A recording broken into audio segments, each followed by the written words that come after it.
not too much later, I start going and thinking about management. Yeah. Because I get introduced via Facebook. Yeah. To this girl. Yeah. Who I think sounds super dope. Yeah. And that girl is Jessie Reyez. Mm-hmm. And yeah, Everywhere We Go was 2013. Yeah, and that's when I first met Jessie. Yeah. In and around that time. Yeah. Yeah, actually. Yeah. And I think I introduced you guys at those MMVA were at an after party. Yeah.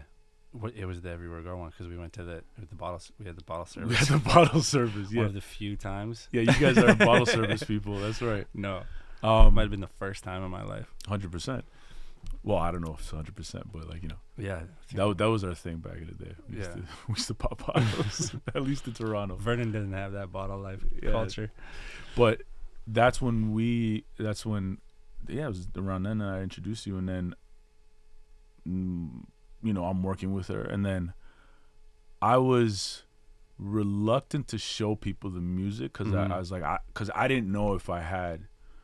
I know, like, I like what I like. I'm not saying I got the best ears in the world, but I know what I like. Mm-hmm. And I definitely liked the music that she was making. Mm-hmm. And I thought she was smart and dope and really, like, she has something. Right. And then I finally worked up the courage to show the music to some people, and you were one of the first people that I showed it to. Mm-hmm.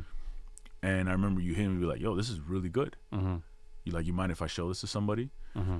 That person was Jermelle Thomas. Yeah. Who's still down with you guys to this day. But not shortly after I showed you the music, maybe like 6 months or 8 months later, I bring you into the fold. Yeah.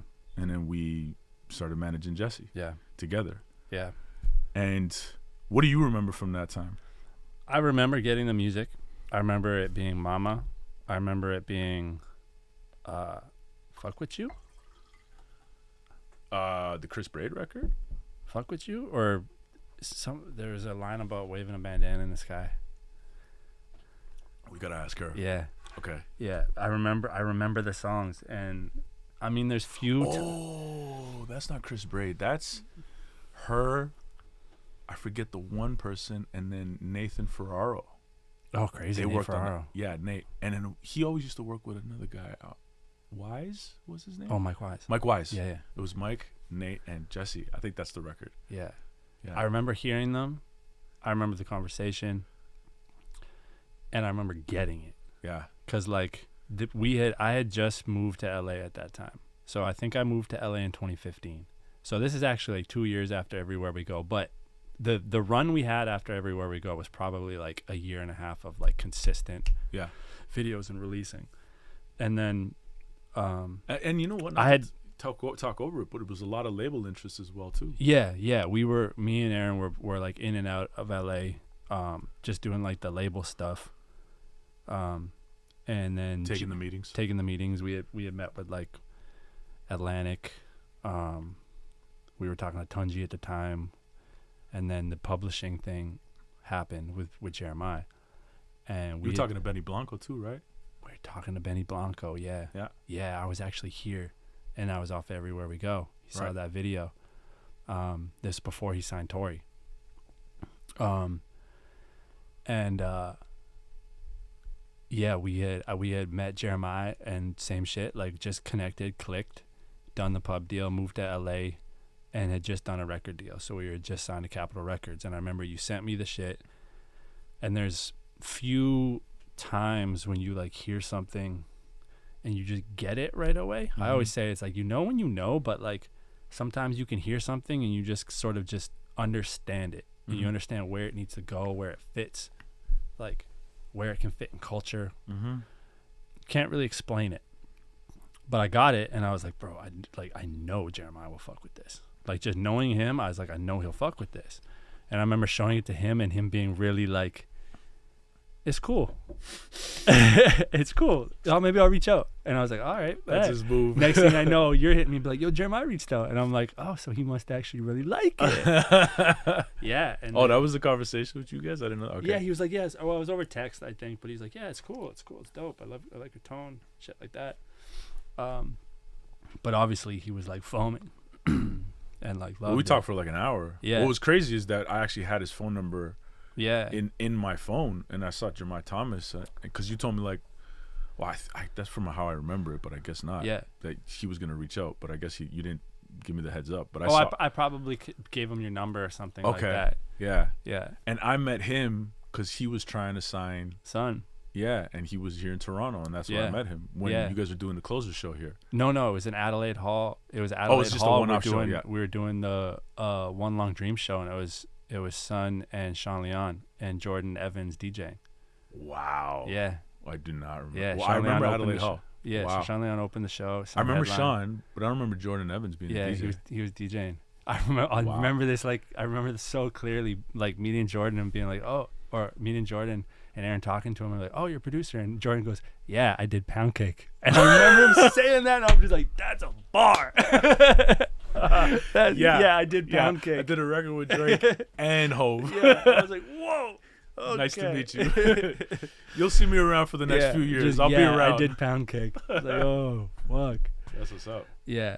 And then, you guys would come out to LA and crash at the crib. Yeah.